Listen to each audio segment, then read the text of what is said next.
नमस्कार मित्रांनो, स्वागत आहे तुमचं आपल्या चॅनलवर. तर बघा, कोंबाचा मूळव्याध हा उपाय करा. तर बघा, कोंबाचा मूळव्याध ज्याला असेल, ज्या मित्रांना कोंबाचा मूळव्याध असेल, त्याचसाठी आपण या चॅनलवर परत एकदा हा तिसरा व्हिडिओ आहे माझ्या मते अ, मूळव्याधाचा. तर असे छोटे-छोटे उपयुक्त आपल्याला पर्याय जे असतील, घरगुती उपाय जे असतील, ते या चॅनलवर दिसून जातील. तुम्हाला भेटून जातील या चॅनलवर.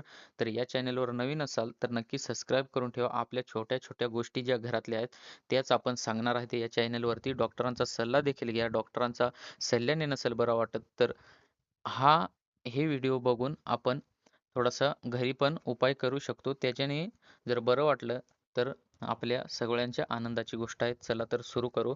तर बघा, कोंबाचा मूळव्याध असेल, तर पोट गच्च-गच्च करत राहत असेल, तर बघा पोट भरलेलं वाटत असेल आपलं, तर 1 कप ताक घ्यायचा आहे. 1 कप ताक घेऊन काय करायचं आहे, तर बघा त्यात चिमूटभर हिंग पावडर टाकायची आहे. त्यानंतर पाव चमचा जिरे पावडर आणि पाव चमचा सेंधव मीठ मिसळून सकाळ संध्याकाळ प्यायल्याने कोंबाची साईज कमी होत जाते. गॅसेसचा त्रास देखील कमी होतो. पुन्हा एकदा लक्षात घ्या. लक्षात आलं नसेल तुमच्या.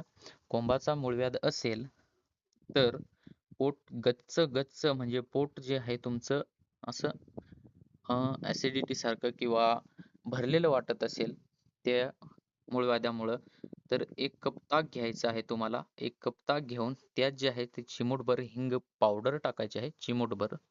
त्यानंतर पाव चमचा जिरे पावडर देखील टाकायची आहे.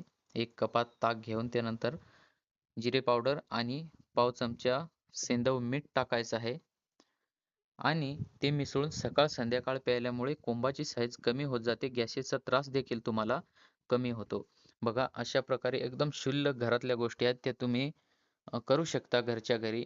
डॉक्टरांकडे न जाता किंवा डॉक्टरांच्या सल्ल्याने देखील करा.